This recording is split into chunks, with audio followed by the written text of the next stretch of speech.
Olá a todos, eu sou o professor Juan Carlos e hoje vou fazer uma breve apresentação de uma das palestras que eu já tenho preparadas. Na realidade, algo que eu gosto muito de fazer é este tipo de apresentações. São apresentações de divulgação de conteúdos matemáticos, de interesse geral, nada de muito complicado. E, na realidade, eu já visitei quase todas as escolas algarvias onde fiz diversas apresentações que tenho preparadas. Em particular, esta apresentação é algo que eu costumo eh, apresentar, valga a redundância, aos alunos que visitam a universidade no dia aberto, mas também já tive a oportunidade de a mostrar para professores que me convidaram ou em reuniões de professores, como por exemplo o Algarmat. E muito bem, esta é apenas a primeira parte.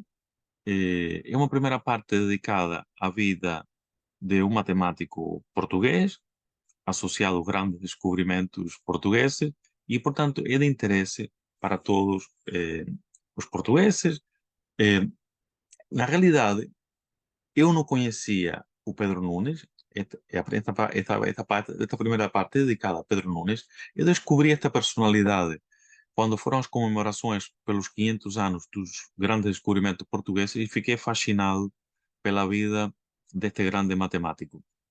E, portanto, esta apresentação eu sempre começo com uma pergunta que faço aos alunos e que a qual quase nenhum consegue responder. Eu pergunto: vocês sabem quem foi o Pedro Nunes? E quase ninguém sabe quem foi Pedro Nunes. Na realidade, Pedro Nunes foi um grande matemático português. Não sou eu que o digo, eu não estou a exagerar. Esta imagem que estamos a ver é a imagem de uma placa da Rua Pedro Nunes, em Faro. Como podemos também ver aqui na parte inferior, esta é uma apresentação, é um ficheiro que eu criei para o dia aberto na nossa universidade. Portanto, era o que eu estava a dizer, que eu faço este tipo de apresentações no dia aberto, em escolas, conferências. Pronto, e tenho vários temas.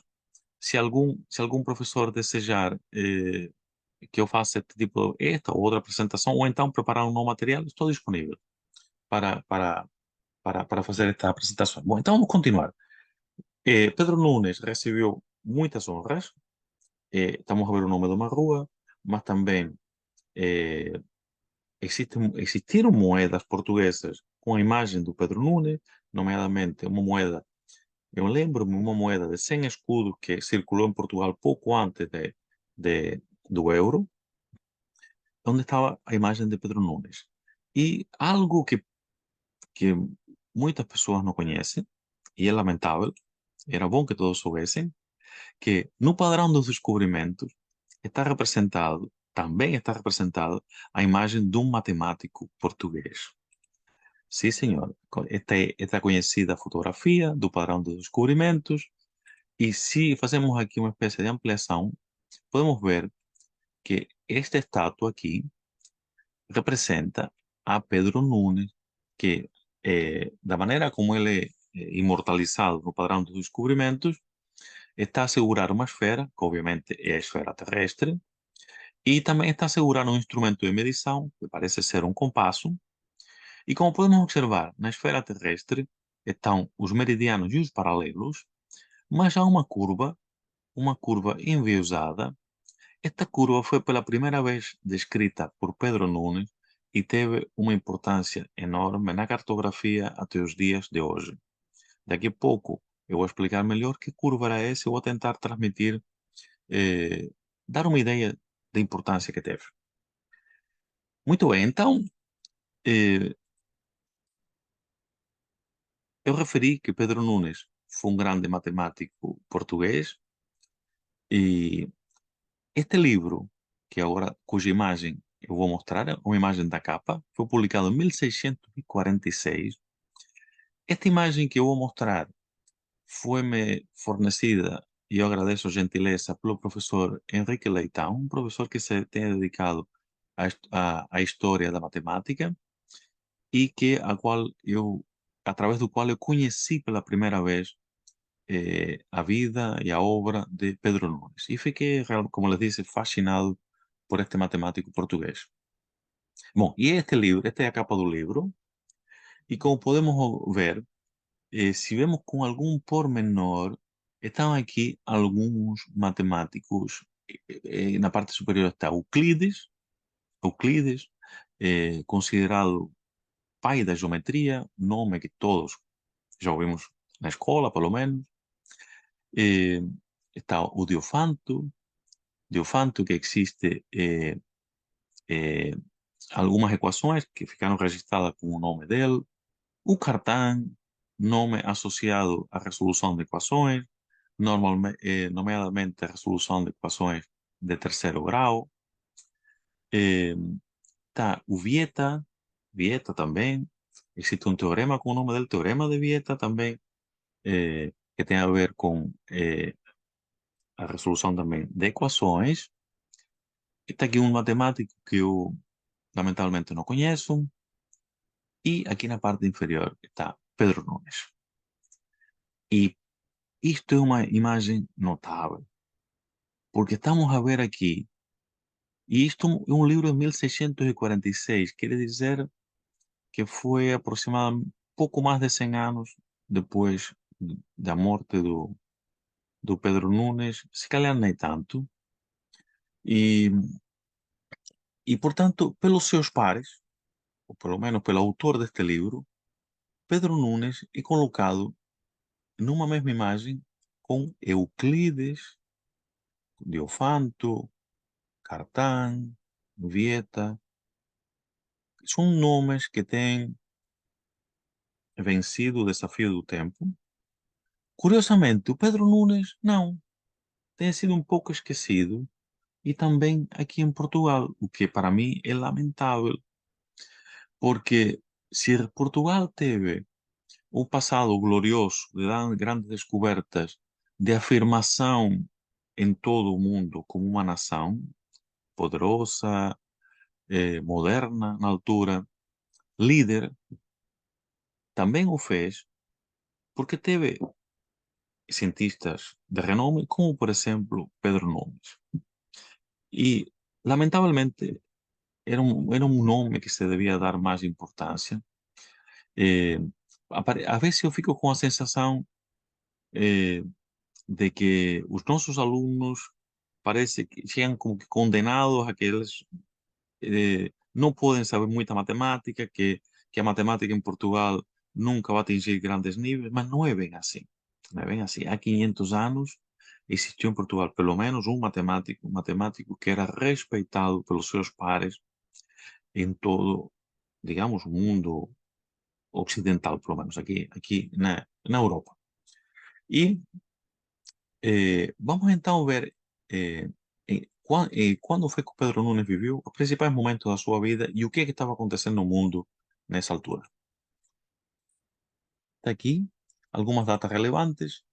Em 1494 foi assinado o Tratado de Tordesilhas, em que basicamente foi um tratado entre os reinos de Portugal e Espanha, em que se dividiu o mundo em áreas de influência, uma área de influência espanhola e outra área de influência portuguesa. De 1497 a 1499, Vasco da Gama descobre o caminho marítimo para a Índia e em 1500 Álvares Cabral descobre o Brasil. Portanto, estamos na altura dos grandes descobrimentos portugueses, a altura em que Portugal era uma nação, o Reino de Portugal era uma nação líder, ao ponto de assinar o Tratado de Tordesilhas com a Espanha, que era outra nação muito importante, o Reino de Portugal, o Reino de Espanha, que era outra nação muito importante na altura. Bom, e Pedro Nunes nasceu em 1502 em Alcácer do Sal. Em 1523 toma o grau de bacharel médico. É preciso lembrar que naquela altura existia apenas dois graus, médico ou filósofo. Portanto, o grau que toma, que toma Pedro Nunes é o de médico, embora ele foi matemático. Em 1531 já leciona lógica na Universidade em Lisboa. Nestas datas, o seu talento era reconhecido na corte, foi preceptor dos príncipes Dom Luís e Dom Henrique. Em 1532 tomou o grau de doutor. Em 1544 é nomeado professor de matemática na Universidade de Coimbra, a principal universidade portuguesa na altura e mais antiga. E em 1547 é nomeado cosmógrafo-mor do reino. Esta nomeação é extremamente importante. Não podemos esquecer que era a altura dos grandes descobrimentos portugueses e o cosmógrafo-mor existe um tratado assinado pelo rei, um tratado, uma disposição na qual são mencionadas as funções do cosmógrafo-mor. Eu tenho essa imagem, não a tenho nesta apresentação, mas tenho essa imagem. E as funções eram das mais importantes na altura. Portanto, o cosmógrafo-mor tinha que, entre outras coisas, validar os mapas das novas terras, validar os instrumentos de medição, servir de perito em pareceres sobre disputas territoriais, eh, faziam formação, organizavam uma espécie de formação e levavam um registro das provas a que eram submetidos os marinheiros, os capitães dos barcos. Portanto, também faziam uma espécie de formação de todas essas pessoas que iam para o mar. Então, tem uma série de funções extremamente importantes para esta labor dos grandes descobrimentos e da exploração. E tinha uma função que eu acho extremamente deliciosa para os matemáticos, e é que uma das funções do cosmógrafo-mor era organizar aulas de matemática para os pilotos, capitães, pessoal que ia ao mar e também pessoas da corte. Portanto, o rei, na altura, há mais de 500 anos aproximadamente, reconhecia a importância da matemática ao ponto de que o cosmógrafo-mor devia organizar aulas de matemática para os membros da corte. Para os membros da corte. Muito bem, então vamos continuar. Em 1577, Pedro Nunes é consultado pelo Papa Gregório XIII sobre o projeto de reforma do calendário. Isto foi uma honra concedida a apenas aos principais cientistas da altura. Pedro Nunes já estava muito perto da sua morte, estava doente, mas mesmo assim foi enviado um emissário do Papa que levou praticamente toda a obra do Pedro Nunes para o Vaticano e mais tarde foi devolvida à família depois da sua morte. Em 1578 morre em Coimbra. Portanto, como podemos ver, de facto, Pedro Nunes viveu nesta altura dos grandes descobrimentos portugueses e vamos ver então alguma das suas principais obras. Em 1537 ele publica o Tratado da Esfera. No Tratado da Esfera, pela primeira vez, temos a noção de curva loxodrômica. O que era a curva loxodrômica? Bom, eu tenho aqui uma imagem. E eu depois vou explicar isso melhor. Eh, Em 1542 publica o livro De Crepúsculos, aqui em latim, em que ele faz, e é preciso lembrar que o crepúsculo é aquele período do dia em que o sol não está visível, mas há luz. Na realidade, há dois crepúsculos, há um no final do dia e outro antes do sol nascer. Isto é, quando estamos, por exemplo, na praia, no verão, é algo muito agradável, estamos na praia e se tivermos tempo suficiente, podemos observar que o sol se põe, mas ainda há luz. Portanto, esse período de tempo em que há luz é conhecido como crepúsculo, ou então da parte da manhã, quando o sol ainda não nasceu, quando ainda não está visível, mas já há luz. Eh, e Pedro Nunes fez algo notável na época, que ele determinou a duração rigorosa dos crepúsculos em função da latitude e do dia do ano. Portanto, como se sabe, a duração do crepúsculo vai variando. No hemisfério norte, no verão, eh, eh, o crepúsculo é mais comprido eh, quanto mais para norte estamos, e quanto mais perto estamos do trópico, mais se encurta. E, portanto, a duração do crepúsculo nos dá uma ideia de quão para norte ou quão para sul estamos. Isto era importante para os marinheiros e foi o Pedro Nunes o primeiro que conseguiu fazer essa descrição rigorosa. E eu fiz com ferramentas puramente matemáticas. E esse resultado ficou registrado aqui neste livro. Ele ainda dá a ideia para a construção do nônio, que era um instrumento de medição muito avançado para a época, foi construído alguns anos mais tarde. Ainda existem alguns nônios que estão em museus, obviamente. O que era a curva loxodrômica? Este palavrão, que eu referi há pouco, também é conhecido como curva de rumo constante. Está aqui esta imagem, que é a imagem original do livro Tratado da Esfera, e podemos ver que está aqui retratado, digamos, alguma espécie de um segmento de reta e depois há uma curva enviosada. Este segmento de reta representa o caminho mais curto. Quando temos dois pontos na esfera terrestre, o caminho mais curto é uma espécie de arco, mas nem sempre é a maneira ótima de navegar. Quando eu digo ótima, a maneira mais simples. Quando estamos no meio do mar e não temos nenhuma referência, a maneira mais simples de navegar é seguindo sempre uma mesma direção. E então, no mar, o barco descreve uma espécie de uma curva, também conhecida como curva de rumo constante. Essa é a curva loxodrômica. Era algo que os marinheiros não compreendiam bem, e Pedro Nunes descreve esta curva pela primeira vez, eh, para que se perceba melhor do que estamos a falar.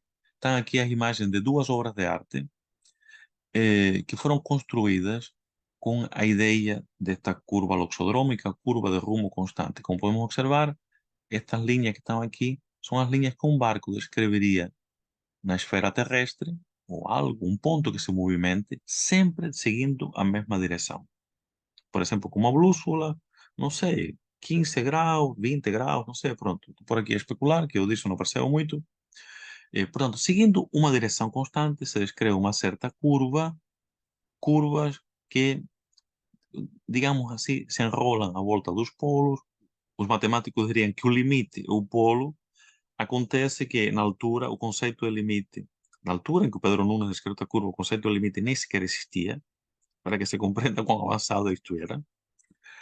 E pronto, mesmo assim, então esta curva era muito importante. Era muito importante porque eram as curvas que os barcos faziam quando navegavam sempre na mesma direção. Pronto. Está aqui um mapa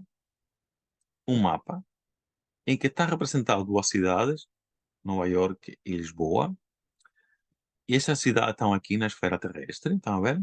Portanto, o mapa é uma representação da esfera terrestre. Então, ponto A, cidade A, Nova York, ponto B, cidade B, Lisboa. E este arco a roxo, que é o arco, digamos, do caminho mais curto. Como estamos habituados sempre a andar pelo caminho mais curto, pensamos, na esfera terrestre vamos também a navegar pelo caminho mais curto. Mas o que acontece é que encontrar este caminho mais curto nem sempre é fácil. Hoje em dia, com o GPS e os instrumentos de medição que temos, até não é muito complicado. Mas na altura, não era nada fácil, porque a direção estava sempre a mudar, isto é, a direção da bússola estava sempre a mudar. E se queremos ir de A a B sempre seguindo a mesma direção, pois é preciso saber qual é o ângulo, saber qual é a curva loxodrômica que vai unir estes dois pontos. Essa curva seria uma espécie aqui, uma curva assim destas, mas que neste mapa está representado como uma linha reta. E porquê? Porque este mapa é um mapa utilizado na navegação, provavelmente navegação marítima. Mapas que são construídos precisamente dessa maneira, em que as curvas loxodrômicas se transformam em retas. E que temos que ter em conta que quando fazemos um mapa, a Terra é deformada, a Terra é projetada num mapa e há uma deformação. Aquilo que estamos a ver não é bem a esfera terrestre, estamos a ver uma representação. Mas para os marinheiros era extremamente útil que essas curvas de rumo constante passassem no mapa a ser retas. Por quê? Porque depois, com uma régua, traçavam a reta e era muito fácil calcular o ângulo que eles deviam colocar na bússola para seguir na direção correta. E, portanto, os mapas, construídos desta maneira, se transformavam num precioso instrumento, numa preciosa ferramenta que ajudava a navegação. Claro que para construir um mapa deste era preciso muita matemática. Esta projeção que da Terra na esfera terrestre, em que as curvas loxodrômicas são retas, é conhecida como projeção de Mercator. E este tipo de mapas, na altura, eram secretos de Estado. Quem tivesse mapas destes conseguia navegar melhor que os concorrentes, que podiam ser de um outro reino, de outra nação concorrente. Isto que estamos a ver aqui era tecnologia de ponta, na altura. Tecnologia de ponta que tinha nações como, por exemplo, Portugal, Espanha, mais tarde outras nações como a Inglaterra e outras nações.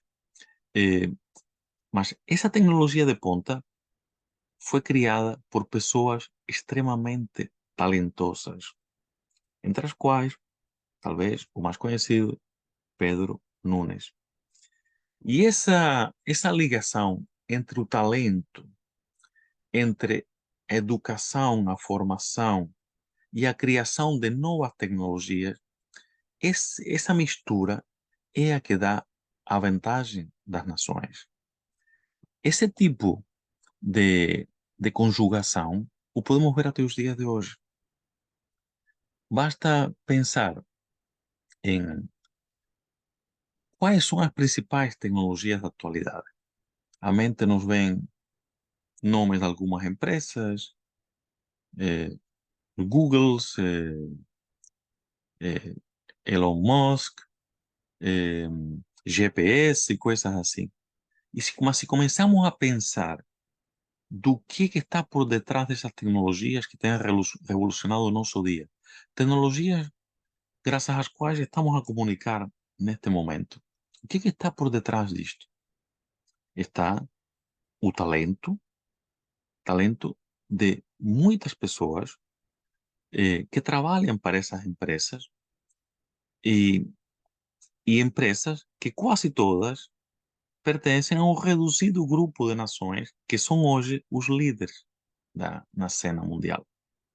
Portanto, esta é a importância da tecnologia, do conhecimento, do ensino de qualidade conjugado com este talento que pode ser procurado e que existe em todas as nossas escolas. Existe um pouco por toda parte este talento, estas pessoas talentosas, mas que têm que ser eh, bem preparadas, têm que ser bem acompanhadas e que mais tarde podem tornar uma nação mais forte, cada vez mais líder. Com isto, termino a apresentação desta palestra. Eu tenho, esta é apenas a primeira parte desta palestra, tenho outras partes, em cada uma das quais faço a conjugação de tudo isto que eu acabei de referir, da liderança, com a tecnologia e o talento de muitas personalidades que ficaram registradas ao longo da história e graças ao conhecimento que essas pessoas acumularam e que conseguiram transmitir e utilizar para a criação destas tecnologias. Portanto, se algum professor, se alguém estiver desejado neste tipo de apresentações, eu estou disponível para fazer. Me podem contactar. Está aqui o meu correio eletrônico da universidade. No canal também podem encontrar outro correio eletrônico, o correio eletrônico do canal, e também podem contactar através desse correio eletrônico. E com isto me despeço e espero por vocês nos próximos materiais que estou a preparar. Muito obrigado a todos e não se esqueçam de subscrever o canal.